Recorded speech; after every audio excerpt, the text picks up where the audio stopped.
Hopefully you guys are all here for this session on There's No Me in Maker, Identity, Self-Invention, and Critical Maker Pedagogies.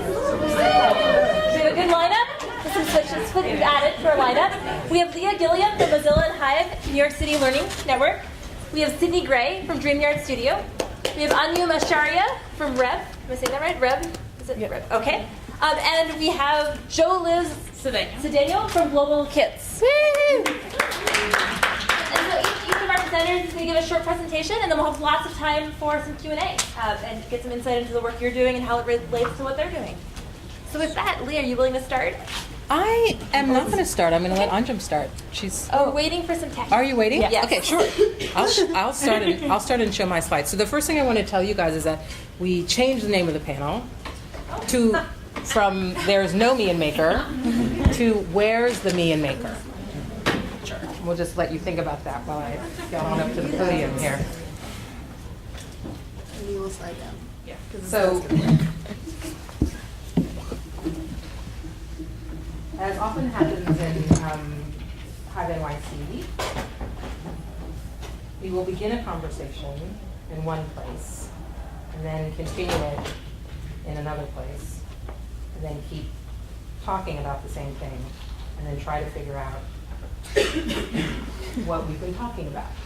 So this is something that several of us have been talking about quite a bit, probably for the past 2+ years, which is the very particular and special role of identity, cultural identity, personal identity, orientation, gender identity, and how identity and history fall into this category of maker.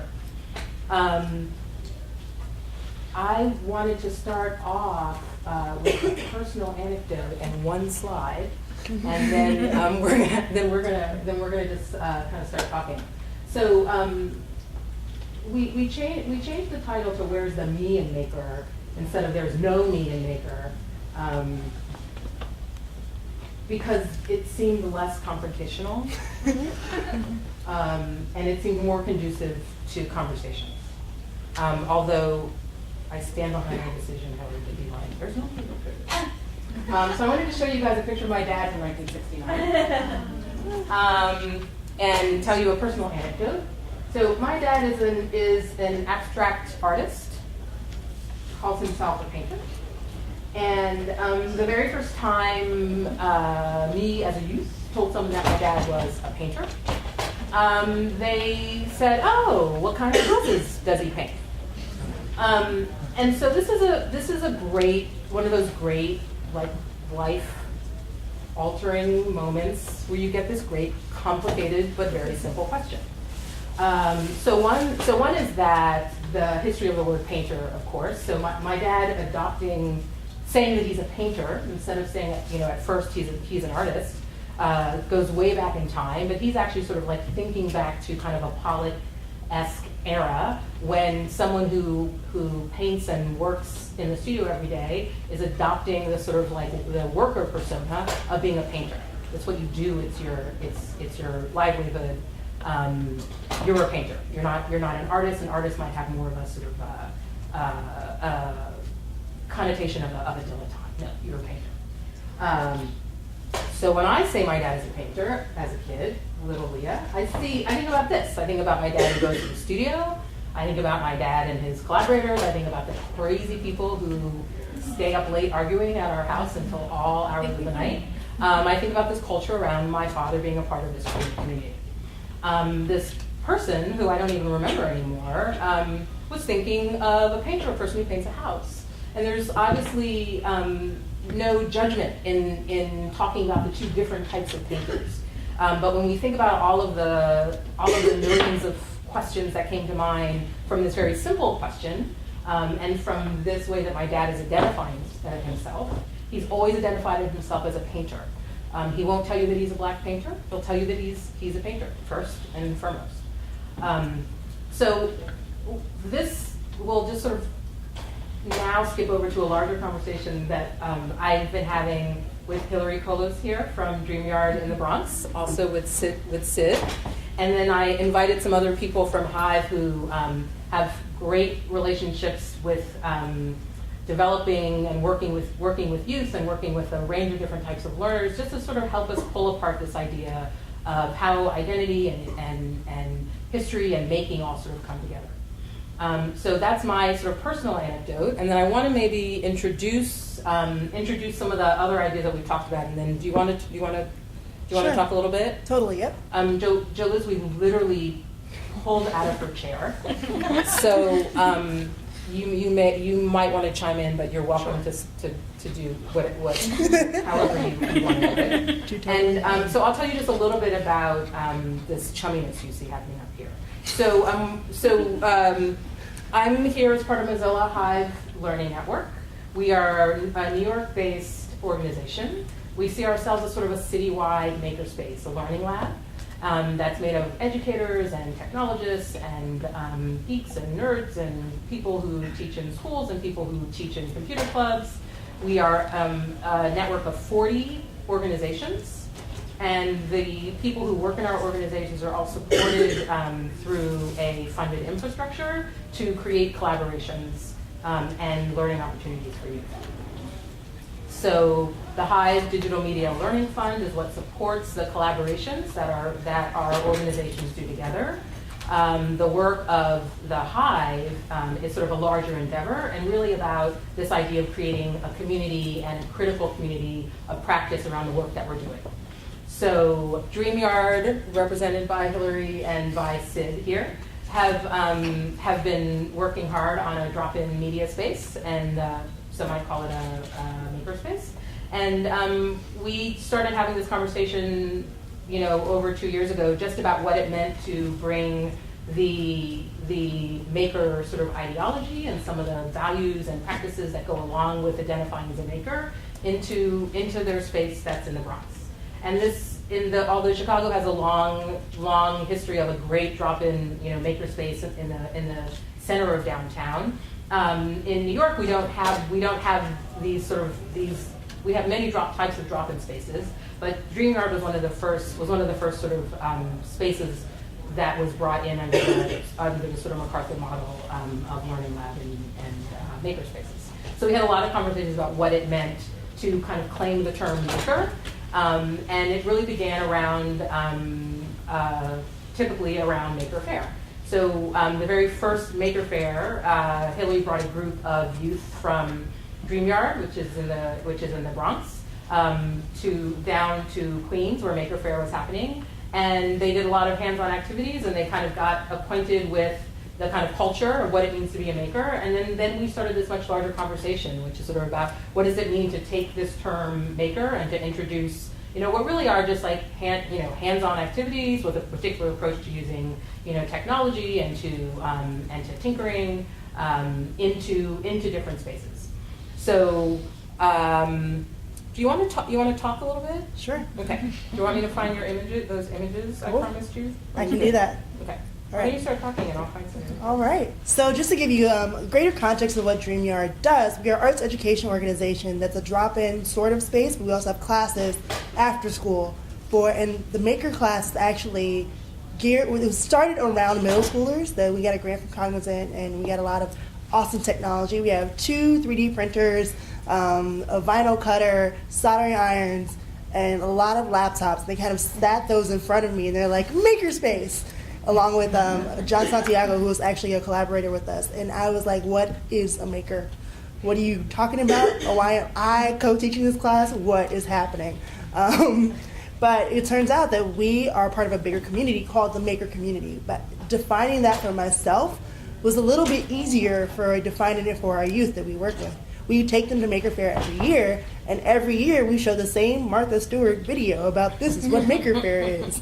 And that kind of provides a little bit of context, but it's really not helpful. They go in, they're like, you're young makers. And they're like, Miss, what's a maker? And I'm like, great, you make me look awesome. So we decided to actually put that in our curriculum this year and help them define what a maker is. We started off with just general, like, what does it mean to make something? And they had like all these different ideas, like make sandwiches or like make money. That was a thing. I don't know why. But just trying to see what they thought the word make meant. And then we ended up defining like different makers for my co-teacher and I. We would bring in makers. They were like, this is this person, and this is why they're cool. And it became a sort of like a tradition or like a ritual to start off our class, where we would bring in a maker as a teacher. We would alternate, and then the students would bring in a maker that they thought was like someone that everyone in the class should know about. It became so popular with our students every week that they kept trying to bring back new makers when it wasn't their turn. Like one of our students, Jeremiah, he brought in the person who invented Lamborghini. I can't remember his name, but I was like, whoa, that's awesome. And then 2 weeks later, he's like, I have another maker. I'm like, no, there are 20 people in this class, and you just did this. So we ended up doing a bigger project later that actually had each student define themselves as a maker, because we had done enough projects, enough small projects throughout the class, like soldering and 2D design, 3D printing, some of the little smaller things, and we asked them how, what did they learn from the class, what can they make using the tools in the class, and what do they make outside of class, and how can they combine those and to make something new. And from that, we had these like cards where we took pictures of them, put their faces on the front of the card, and then had them answer those questions on the inside. And then they had cards that they made for makers that their favorite makers are. So like mine was Nikola Tesla, and I went through and said like, this is Nikola Tesla, this is what he did, this is why I like him, this is why he's important to what like my making things. Yeah, that's my maker wall. And like what my connection was to this maker and why I think that maker was an important person in history. And all of the students, as you can see on the maker wall, did that too. And we also defined tinkerer and inventor along with the word maker, just so they had some context as to what we meant by maker. And those are some of their cards that they did. And there's like some fuzzy pictures of them in the background probably. But it ended up being really cool. And now when you ask them what's a maker, they can say, I'm a maker, this is what I do, I know how to use these tools, I have these ideas, and put the tools and the ideas together to make something new. It's kind of my spiel. I mean, what I thought was really interesting about when you first told me about this this particular activity was the range of makers that people brought in, and I thought particularly because it really, you know, you said that someone had brought in Madam C.J. Walker, so for. And I thought obviously great. That's a terrific example straight out of kind of like Black History Month for some of us, and then or straight out of like, you know, stories of how people become entrepreneurs or how people build up a product and believe in their idea even though no one else, you know, believes in them, or something, you know, that really has this historical context. And to classify her as a maker isn't a limitation in any way, but it's certainly sort of a new way of looking at her. And I thought that was really interesting, that sort of things that they were learning in school and people that were around them were kind of like expanding this idea of a maker, and just sort of this idea of what it means. So I actually have been showing this. I show this slide a lot to sort of talk about what it means to expand this idea of a maker, and then what it means to take it and personalize it in some way. We also had two very localize it. interesting stories. Like one of our kids, he was very adamant about having a basketball player be his maker. He's like, well, he makes hoops, he makes money, he makes shoes, and I'm like, no, not what we're talking about here. But having someone think of that person and then go back to like, who is actually making the shoes? Who is building them themselves? He's like, oh, that's probably at a sweatshop. I'm like, yeah, well. Who invented the design for the shoes? Who invented like the layout for them? Like, who are those people? So taking it back further and further and further until you get to the person that originated the idea and made it happen. And then we also had an intern, Edwin, who was in our visual arts program, who went through 2 years of our visual arts program. He was very good at building things and very good. He like made a model functioning school. It was so cool. But he kept coming to me saying that he wasn't an artist. He didn't feel like an artist. He didn't feel like he was someone that connected well with the visual arts community. He wanted to be an engineer, sort of. He kind of started school for it, didn't like it because it was too theoretical and not enough like physical making things. We asked him back to be the intern for the first year for our maker program, and he was like, what is this? Why didn't you tell me about this before? I'm a maker. I'm not a visual artist. I'm not an engineer. I'm not this person that wants to do this. I want to do this on my own and figure out things for myself. No one told me I belonged to this community. And I was like, well, it actually didn't exist when you were in high school. This is kind of a new name, a new title for tinkerers, for inventors, for people who have these ideas and try to make them on their own using like different materials or like different like ways of making things without it being a formal education. Maybe. I guess what I know, so he was in school for engineering. He was. He was in school for 2 years for engineering. And just, that didn't feel... It didn't feel right. Because he didn't like the formalized aspect of learning. He didn't like the theoretical approach to engineering. He just wanted to make it himself and try it out and fix it once it failed. He built his own computer too. Big tower. There's something about him dropping out of engineering school. I'm like, wait, why does Maker substitute for It's so weird. I mean, for engineering? But I know that's not quite the point. But it ended up being like a longer thing where it was turning into too many hours, and he didn't have enough experience beforehand. He didn't have enough formalized education. He had a hard time with calculus, right, and like other things that wasn't the physical part of it, but it was like the theoretical or the math part of it that was like really kicking his butt. And his parents just couldn't afford to send him to school for like 5 or 6 years. So he was like, yeah. No, I mean, yeah, higher. But it ended up being like a part of a longer, bigger thing that he just felt that he wanted to do it on his own rather than have like a formalized trajectory for it. Did you tell him that you didn't know what maker? I had no idea. I had no idea. Like, you're like, I don't know. I was a maker too. I didn't know. I'm as good as you are. Right. I just make things because I want to, and I want to buy them. I didn't know that meant I was a maker. Like, what is that? I make wallets out of duct tape. That's what I make.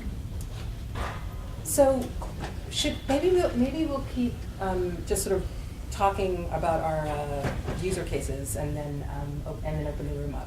I just pulled up the popcorn video you made about global kids. Oh, okay. I don't know if that's anything you're interested in showing right now. I can, I've recently learned what a maker is, as you guys have, and for me it was interesting to try and think of myself as identifying, and this is I don't know, in the background. Yeah, we can use that in the background. What I find interesting about the maker culture is that when I see it, I did think of like Martha Stewart and going to Maker Faire and seeing our own youth doing things. It made me feel a lot better. But it's interesting to also just be a brown girl and going into this space where you're just not seeing people that are like you.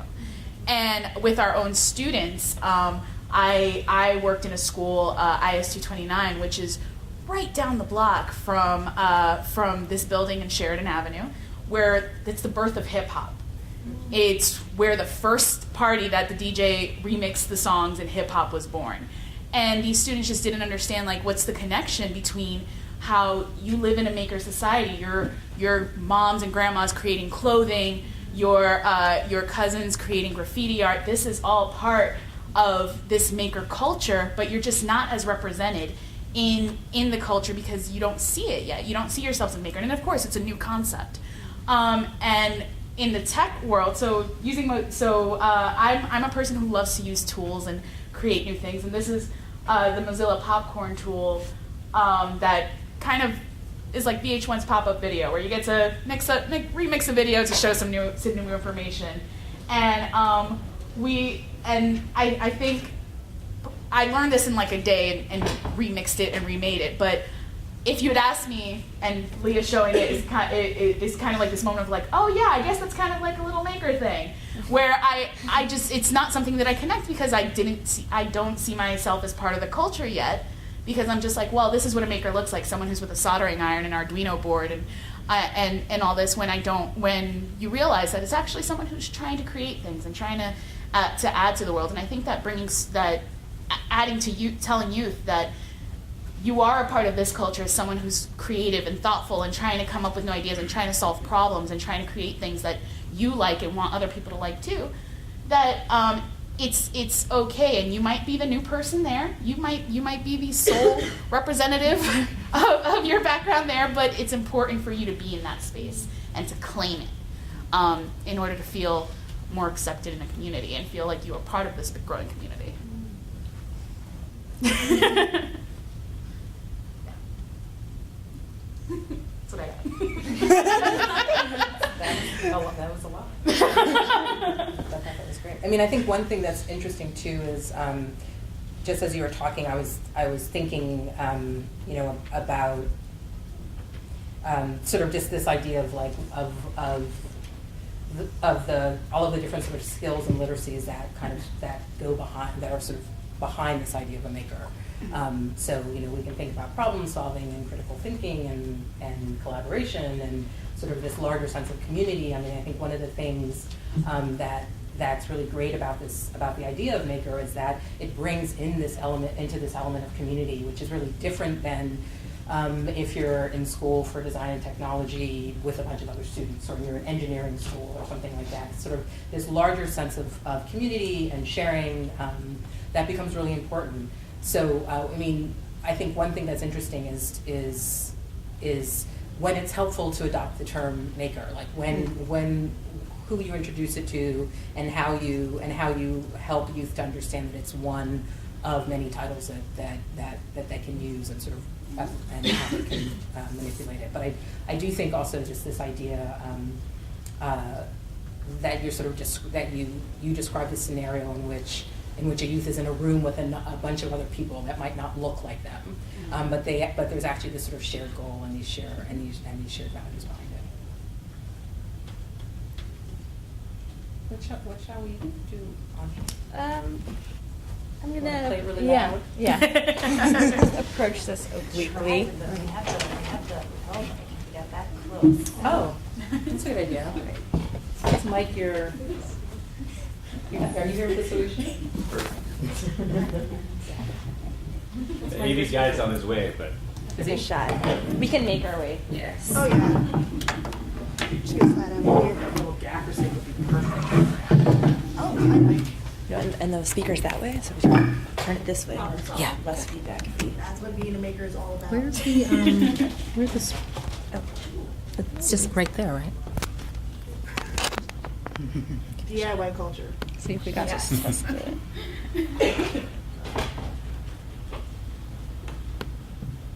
Y salió, descubrimos que había dejado una nota en la puerta de la biblioteca y esa nota decía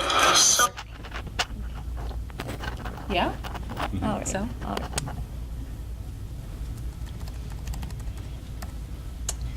right. Just to give you guys a little bit of introduction about who I am and the organization I'm with. We're REV. We're a New York-based media arts and social justice organization. And we say we're working to spark the public imagination to accelerate social change. So the work we produce ranges from publications like this book and deck of playing cards called Proagonist, which brings together the writings of artists, theorists, and other crackpots, presents their thoughts on agonism. We also we partner with low-wage worker and immigrant groups to create public art projects and constituency-driven campaigns. So, for example, there's this interactive hotline for domestic workers that informs them about their rights. So you can think of NPR's Car Talk, but for nannies. And then we also do media arts training programs in New York for young people in New York City. But overall, what we strive to do is produce projects that have flexible frameworks for participation and lead to open-ended outcomes. And emblematic of this is a project called El Biblio Bandido. And that project got its start in 2008 when the executive director of REV, Marissa John, was invited down to work with a community in northern Honduras in a town called El Pital. The library in El Pital was known to be the largest in the region, and it was about a shelf long. So her goal there was to lead a bookmaking and creative writing workshop that to encourage a culture of self-publication and self-sufficiency. And over the course of 1 week, with the kids, they produced about 60 books, and after she left, they continued making more books to add to their growing library. And then 2 years later, she went back down to work with many of these same kids and the library committee because they wanted to develop a literacy campaign where they could take what they had learned and share it with other outlying villages that were even more remote and lesser resourced. And so they were thinking of different mobile library programs that some of you might be familiar with that rove around. There's Bibliobureau in rural Colombia. There's mobile libraries on the backs of camels, horses, trucks.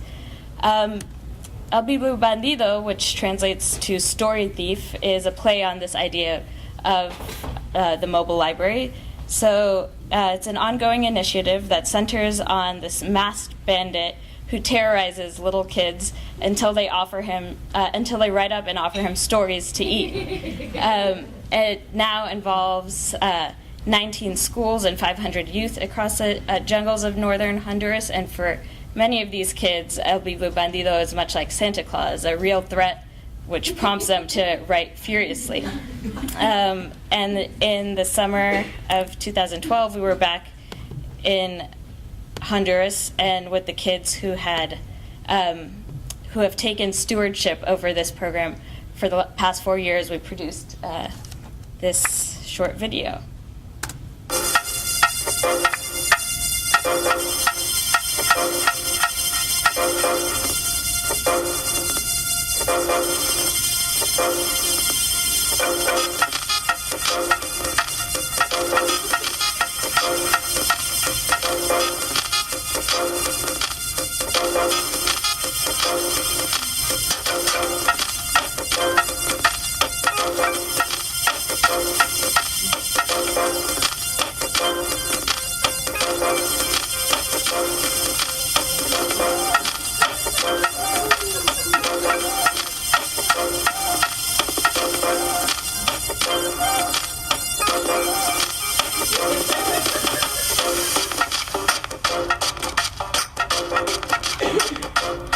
Un día, en el verano de 1210, vino un hombre enmascarado llamado el Bibliobandido. Anduvo montado en un burro por toda la comunidad. Cuando las personas vimos al Bibliobandido, algunos corrían, otros gritaban, otros reían y otros corríamos a escondernos. ¿Y recuerdas cuando una mujer llamaba a la policía? Cuando el Bibliobandido había dado vueltas por todo el pueblo y salió, descubrimos que había dejado una nota en la puerta de la biblioteca. Y esa nota decía: soy el Bibliobandido, tengo ganas a comer cuentos. El que no me lea cuentos, tenga cuidado. Cuando la policía salió del pueblo, en ese mismo instante nos pusimos a hacer libros porque no queríamos que el Bibliobandido regresara. Imaginamos en un cuento que los cuentos que el Bibliobandido se había comido tenía todos los personajes del cuento dentro de su estómago, y algunos estaban tomando café, otros estaban en fiesta, otros estaban durmiendo y otros estaban bañando dentro de la sangre. En un cuento se imaginó el menú ideal del Bibliobandido, que suponiendo nosotros es un cuento donde hay muchos colores y animales. Escribimos nuestros nombres en un libro donde había un bigote sobre el libro para que el Bibliobandido supiera a quién niños no iba a aterrorizar. Vale más que yo, escribí mi nombre en ese libro. Yo también. Pusimos carteles donde estaba el Bibliobandido figurado por toda la carretera y bosques, ríos, todo, para que los demás estuvieran preparados con sus cuentos.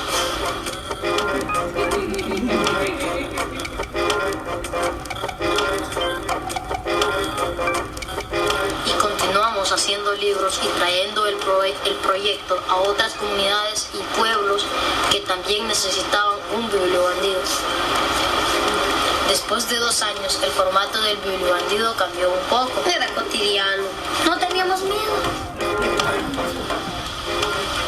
Y entonces imaginamos algo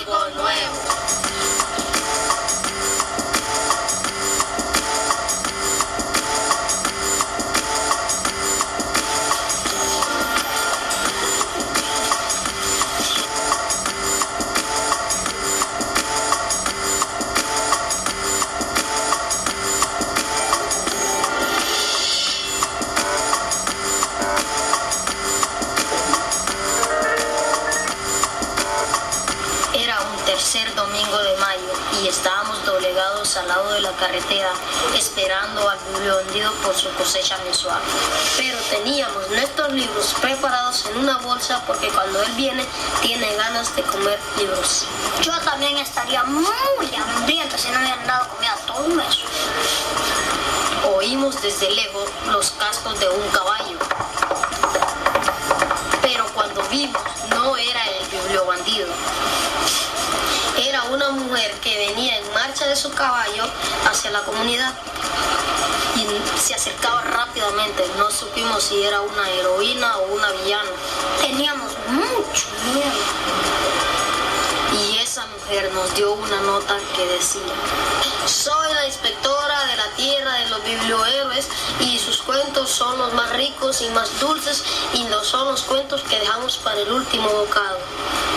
Durante los últimos meses, nuestra bibliojefa estaba muy enojada porque los cuentos que el bibliobandido recogía no llegaban y ella pensó que el bibliobandido con avaricia los estaba recolectando para hacerse una cena a sí mismo.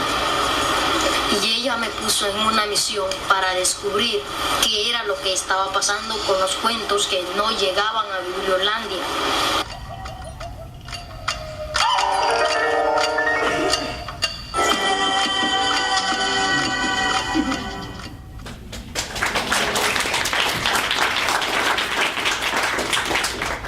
So that's El Biblio Bandido, and Leah brought that up, the connection between that project and this conversation about makers and identity. So I think I'll let her comment on maybe On why you're. what I'm doing here. Yeah. I mean, I'm really curious about it as an ongoing project, and in your sort of reflections and your comments on what you've noticed in the years that you've been going back and you've been working on this project, and also sort of seeing how it's grown. So I would love just to sort of hear you talk about that process. Yeah. So I've only. The only time I've been there has been this past summer, but Marissa, who started doing this in 2008, has the way it began was 2008. She did this first short bookmaking workshop, and it was with kids, but they were really excited to be able to make their own books and write their own stories and take. And then add to their library, the town's library, which was minuscule.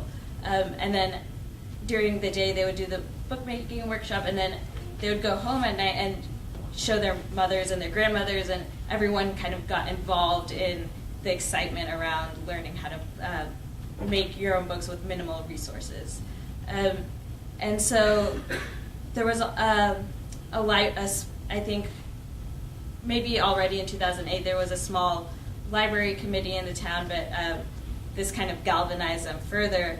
And when Marissa went back in 2010, the goal there was they were really excited about the fact that they had this now thriving kind of literacy program, because the particular region that they were in Honduras has an illiteracy rate of around 80%. So this was a really exciting and a huge step forward for them to have this kind of literacy program running. And they wanted to be able to share it with the other towns. And so it was pretty much spearheaded by the women of the library committee. There's mostly women, and the kids who had participated in the original bookmaking workshop. And they've become, so those, the boys who were narrating are, the two twins are, I think, around 13 or 14 now. And they've been kind of the most integrally involved over the past few years. And then all the other teens that were, or the kids that were featured, you saw in the film, those are the most involved, and they're kind of the core bandiditos, if you will.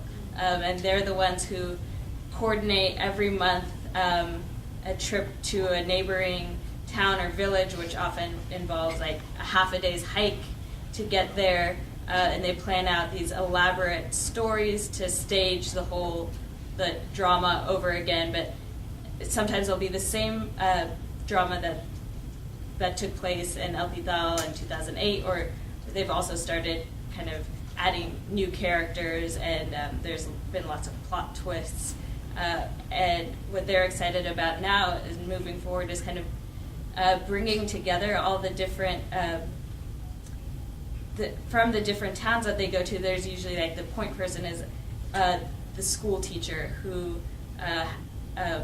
will help them set up and prepare for their arrival. So they're excited to bring together all the people who have been kind of in this Bandido network, and they wanting to either compile all the stories together or somehow stage them, just bringing together all the people who have been involved in the project so far. So yeah, it's mainly led by young people, and then some volunteers from a community-based organization called Un Mundo, which is they're responsible. They're the ones that are actually providing like the infrastructure and kind of running this as a literacy and development program.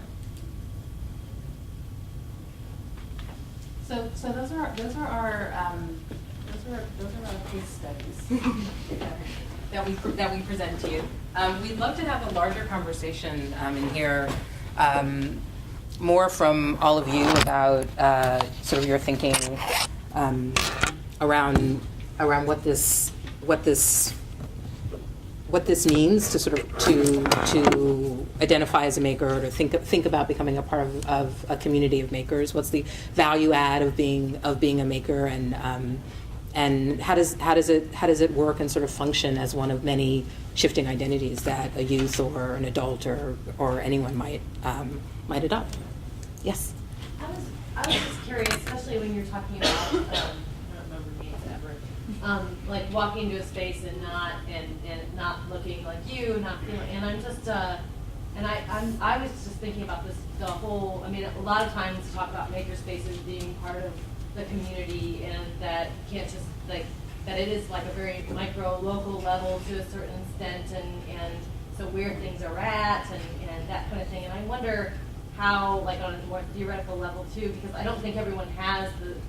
I mean, so like how do we encourage? Like you said, oh, you just need to do it. Well, how does that happen? And then how does the role of the wider community play into this identity that we talk about going into, in I don't know, cross-pollinate? I don't really have a good question here, but I think location, physical community, all these different layers of community play in, and I wonder if anyone has thoughts on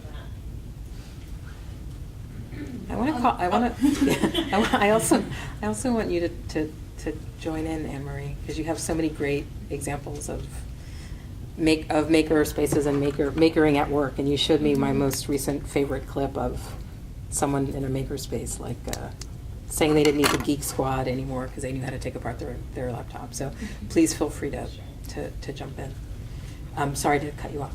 Oh, I didn't say anything, but I think actually starting where DreamYard was talking about, where they were identifying from the youth, like who do they see as makers, and moving from there to trying to make the community definition of what is a maker, because it looks different to everyone. And as far as maker spaces being more inclusive, that's more of a longer process, because students have to be able to see themselves within it. And I know personally that I've often felt slightly intimidated when it's a bunch, in my growing up, a bunch of young men like working on tech stuff, and I'm like, this is just not my scene. And creating spaces, the panel I was just in earlier was talking about how they have difficulty bridging the engineering and art together, and how those bring two very different audiences. So trying to see how within a space you can speak to the needs and the wants of the community, and allow them to define themselves as makers or as painters, whatever they love. I think context is a huge thing. You know, at DreamYard, our specialty is arts integration. So like we are integrating maker into arts integration. So it's kind of this weird check and balance of like, is it just the tech today, or is it going to be housed underneath a bigger project that everyone sees as more accessible? Like my favorite new project is Make Your Own Holiday. So we had our students go through this whole process of making their own worksheets about like, this is my favorite thing, everyone should celebrate this. Like it'll be celebrated in March, you know, like we had to go through this whole process of like defining what the holiday means to them, why it's important to them. And then we made holiday cards and allowed them to put 2 LEDs in the card wherever they wanted. And once they like located the LED points, they had to flip the card over and make the circuit to connect the LEDs to wherever it was. But it wasn't about the LEDs, it wasn't about the circuits. It was more like, no, I have a card for me, for my holiday, and it lights up. Isn't it cool, you know? So like just providing that context seems to help so much with our students because they are really into themselves as middle schoolers in a very cool way. you know, like they want to define themselves as like, I am this person, and I'm like, okay, be the person. But beyond that, they get the skills through the context, and it seems to be a better class day when it happens that way rather than just like, this is a circuit, please do solder. I'd just like to comment on how important I think it is that somehow maker culture gets integrated into these really rigid curriculum things that states have in the schools.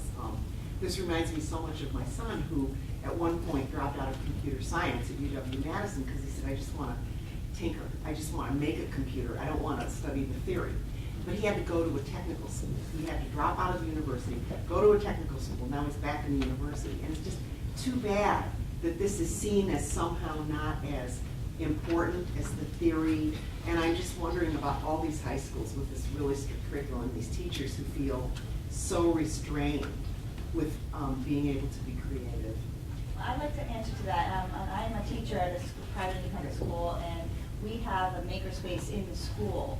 And I think that if you can create opportunities, just like you were talking about, where making and tinkering and the ability to use the design process, where you brainstorm and you design and we redesign and you test and you evaluate it in the curriculum somehow, and starting at a young age would be. But I think like what you were saying about identity and stuff, and how to teach these kids and actually have them associate themselves with being makers from that. And I think that what you guys were saying, that one activity in the beginning about like finding makers and who are your favorite makers, I think that to really like spell it out for them in a way, like, yes, you're making Kane's Academy, that would cover, he's a maker, and like he might be your favorite maker. So I think that to actually do something like that, to have them associate like a maker with a real person. Like Nicholas Tesla is a great example. There's a comment or a question here. Yes. First I just want to thank you guys for having this panel. It's like an awesome conversation I really seem to be having. I've been pondering like this question of what is a maker, and even what is a maker space, because I feel like we use that word and we don't always mean the same thing. It's hard to know exactly what we mean when we say maker space. In response to actually your comment, I'm on a team right now at UW-Madison that's fighting to make a makerspace on campus. So it's slow, and there's a lot of bureaucracy, but they're recognizing it slowly. My question, I have so many questions, but I'll just ask you one. Is as far as I really like the activity, like defining a maker and having that conversation. Something that I've really been thinking about is the idea of like just in my own experience of hanging out in different maker spaces is like this maker mindset of like a world view that you now see things differently, and wondering if that's come up, if you've seen sort of that transition, or if that's come up talking with youth, or how you've sort of navigated that, because it seems like more than just defining a word, and like when we're talking about identity, like identifying as, oh, I'm not afraid to take that thing apart anymore, I can do that now, kind of thing. We definitely did do that. That ended up being one of our favorite beginning exercises in class. I would bring normal objects that they've seen, like the favorite was the Dunkin' Donuts box, the box of Joe, and I'm like, here it is, take it apart. And they were like, well, we know how this works. I'm like, take it apart and tell me how it works. And then after they took it apart, it was like, put it back together. And it was just this weird, mind-blowing experience where they're like, you want me to put that together? I'm like, you took it apart. You took notes. Now put it back together. And it was kind of like fun, you know, like just having small examples lying around. We also have like old dead tech that we kind of just bring out sometimes with screwdrivers and like take it apart. So you have to take notes because you have to put it back together eventually. So just having those small interactions, or even defining ourselves as makers. Like my co-teacher is awesome. He makes all the things with electronic music, and I'm like, I don't know how you do this, but it's really cool. Or even bringing in stuff that I make to class. Like sometimes I make clothes, and they're like, what is that? I'm like, something I made because I am a maker.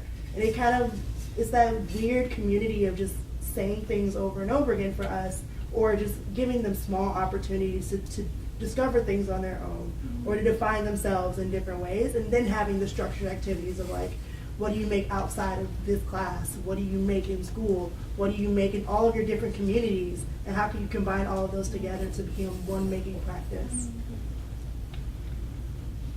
Yeah, I was wondering, so one of my favorite things about the maker movement is the celebration of process rather than just like a fixed outcome. So I was wondering how you talk about process as part of the maker identity, and sort of balancing conversations about like discrete skills or like tools that you need to be able to use to make things with actually like sort of structuring some sort of product or outcome. Like how do you talk about skill learning and then what new skill that you do without making it seem limiting to what they can do now?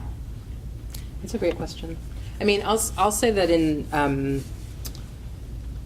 at the Hive, one of the things that's really interesting in seeing the kinds of collaborations and projects that people do is that there's sort of two different levels in which these sort of process-based conversations happen. One is in the planning and the development of the programs and the collaborations that the educators and kind of experts and mentors do, and then there's sort of this open sort of reflective part that happens sort of during and after the project is happening with the youth. That's sort of about the evaluation and sort of like reflection on the actual process. And so I'm not sure if that's about this sort of structure of the way that Hive works, and that we bring different people together to collaborate, and then sort of part of it is that they want to share back what they're learning. But it becomes this way where so many of the workshops and the projects that I've been affiliated with through Hive, you sort of see this focus on process and what it means to actually make something, and this sort of discussion about it that happens as well. In relationship to this, there's Rafi Santo has an awesome article called Hacker Literacies that's all about those kinds the kinds of literacies that you actually learn when you're remixing and making and sort of like and diving into something and not being afraid to kind of break something open. But you guys want to also talk to the process, engaging kids in the process? We have a very boiled down design process where we have like an idea, you try it, you fail, and you fix it. So we even have like sometimes trial, fail, fix like up on the wall. So it's part of the process, like you figure out what you want to do, have that time and that space to try it out. And then we go through a feedback process where failure is part of the process.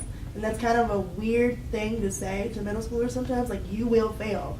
It's okay, it's not your grade at school, but in this space, something's not going to work. And then you have to go back and troubleshoot and go back and fix it. And it becomes a very long conversation over weeks of like, failure is okay as long as you go back and try to fix it. So that's sort of like, I don't know if that answers your question. Yeah. Okay. It's also really difficult, conversation, and it's not always very successful. In my, particularly, I would say with younger kids, and the word fail has really different connotations in different contexts, So this idea that some people don't feel like they have room to fail, when you're sort of told that, the responsibility and that you're a role model and, there's a lot of weight to succeed, it's very hard to sort of introduce this idea of failure. But I think the this sort of playfulness about it and sort of talking about it as this larger sort of process is something that really helps and can sort of take the weight off. But it's been interesting in working, with youth over a long period of time, sort of seeing them get better and better at troubleshooting and realizing that it's just sort of part of the process.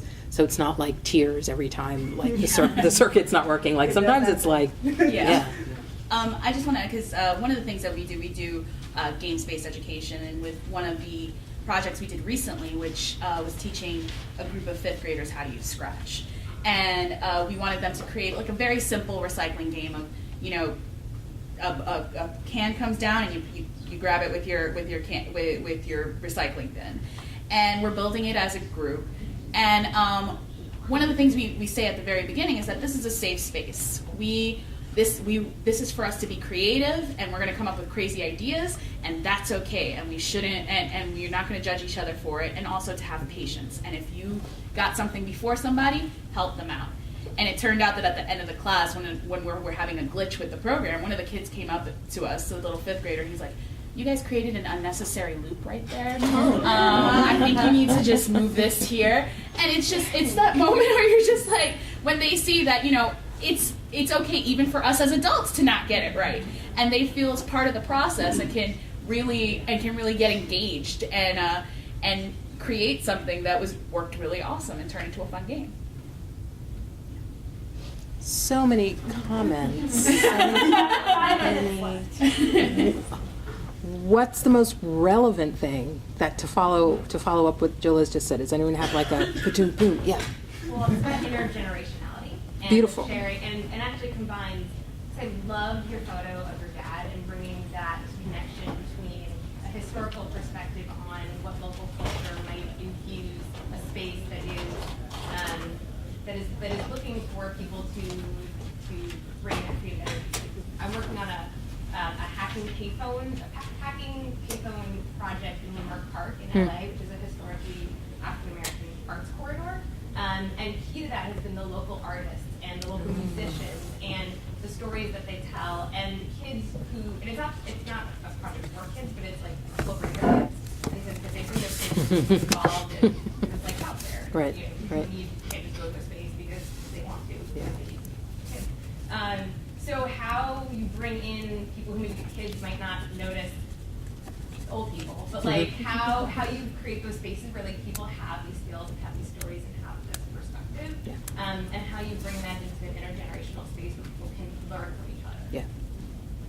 I mean, and I think that's one of the things that's so interesting about peer education on the web is that you often really don't know the age or background of someone who's actually, who's helping you. Like one of my colleagues got off the phone and said, "I just realized I was having a heated philosophical debate that often involved screaming and swearing, and this was a 13-year-old kid. But I didn't realize it because his level of thinking and his knowledge base was like so deep that I just immediately assumed that he was an adult. I didn't think I needed to watch my language at all, and I was like, that just shows you. You just never know. You never know who you're talking to." But I just sort of love that he just had no idea. Hillary, did you have something? I'm sorry. Don't apologize. So I think we're all here because we love Maker and we're all excited about it. That's not a question I've been thinking about that I think that was that relates to your question is, so knowing that we all love Maker and love the identity and how it's bringing a lot of communities together, kind of like the opposite question to that is what does the label Maker distract from? Yeah. Like the history, right? Yeah. So like lumping all this big history into one word, what does that do? Yeah. So who's getting erased by the word Maker and who's getting sort of distracted from, not intentionally, because we're trying to bring all these people together and learn from each other, but just as making that one word, how does that also sort of break down community or erase former communities? So I don't know if you guys other people in the room that. Could we just like crowdsource that answer and end our panel discussion with people just maybe like yes, we could be tweeting. You could be putting graffiti on the walls. I'm just curious about like some of the communities that people feel like we might be erasing. People struggling for their labor rights, and story of the young man who was forced to think through his shoes, I thought was such a great connection. But where does that fit into maker? Right. I'm giving an Ignite type talk tomorrow on disability in maker culture. It's very orderly, yes. In terms of maker erasing potential spaces, there was early on a word hacker that wasn't necessarily embraced by a lot of people because you had to, it may not have been in vogue as much to be doing some of the things, being creative in certain ways that isn't embraced by the maker community now. So to some degree, people can identify outwardly as a maker when they previously could have been a hacker, where you have to have a gathering of people where it's closed off.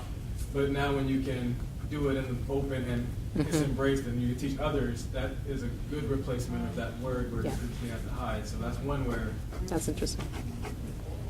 I Yes. think it's actually inclusive. It brings seniors back in. A lot of us have been doing this stuff for a long time, but it was called home ec and it wasn't given. Or knitting or whatever. Yes, exactly. Loving it, yes. But I was going to say not necessarily about erasing, but a lot of people have been doing make but not calling it make. Right. Yeah. And I think a question I have for this day is that, like, during all these people that are in the room, is like, what value are we putting to that? And like, are we building a brand around that or something?